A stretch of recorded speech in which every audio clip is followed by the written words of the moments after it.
नमस्कार दोस्तों, मैं हूं अन्नू और सनातन धर्म से जुड़ी हुई कथाओं में आपका बहुत बहुत स्वागत है। दोस्तों, आज की इस वीडियो में हम चर्चा करेंगे तुलसी के बारे में। भगवती तुलसी की कथा के बारे में हम जानेंगे। तो आइए शुरू करते हैं। श्रीमद् देवी भागवत पुराण में इनके अवतरण की एक दिव्य लीला कथा भी बनाई गई है। क्या होता है, एक बार शिव ने अपने तेज को समुद्र में फेंक दिया था। उसके एक महातेजस्वी बालक ने जन्म लिया। यह बालक आगे चलकर जालंधर के नाम से पराक्रमी दैत्य राजा बना। इसकी राजधानी का नाम जालंधर नगरी था।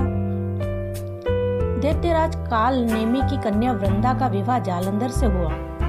जालंधर महाराक्षस था।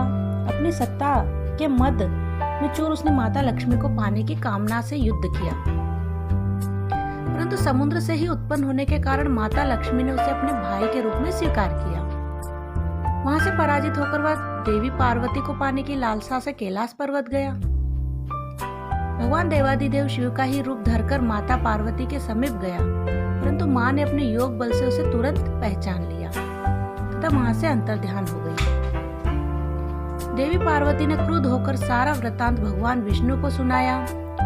जालंधर की पत्नी वृंदा अत्यंत पतिव्रता स्त्री थी। उसी के पतिव्रत धर्म की शक्ति से जालंधर ना तो मारा जाता था और न ही पराजित होता था। इसलिए जालंधर का नाश करने के लिए वृंदा के पतिव्रत धर्म को भंग करना बहुत जरूरी था। इसी कारण भगवान विष्णु ऋषि का वेश धारण कर वन में जा पहुंचे। जहाँ वृंदा अकेली भ्रमण कर रही थी, भगवान के साथ दो मायावी राक्षस भी थे, जिन्हें देखकर वृंदा भयभीत हो गई। ऋषि ने वृंदा के सामने पल में दोनों को भस्म कर दिया। उसकी शक्ति देखकर वृंदा ने कैलाश पर्वत और महादेव के साथ युद्ध कर रहे अपने पति जालंधर के बारे में पूछा। ऋषि ने अपने मायाजाल से दो वानर प्रकट किए।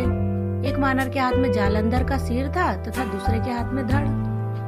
अपने पति की यह दशा देखकर वृंदा मूर्छित होकर गिर पड़ी। होश में आने पर उन्होंने ऋषि रूपी भगवान से विनती की कि वह उसके पति को जीवित करे। भगवान ने अपनी माया से पुनः जालंधर का सिर धड़ से जोड़ दिया, परंतु स्वयं भी वह उसी शरीर में प्रवेश कर गए। वृंदा को इस छल का जरा आभास न हुआ। जालंधर बने भगवान के साथ वृंदा पतिव्रता का व्यवहार करने लगी, जिससे उसका सतीत्व भंग हो गया।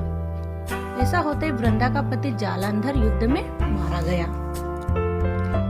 इस सारी लीला का जब वृंदा को पता चला तो उसने क्रुद्ध होकर भगवान विष्णु को शिला होने का श्राप दे दिया तथा स्वयं सती हो गई। जहाँ वृंदा भस्म हुई, वहाँ तुलसी का पौधा उगा था।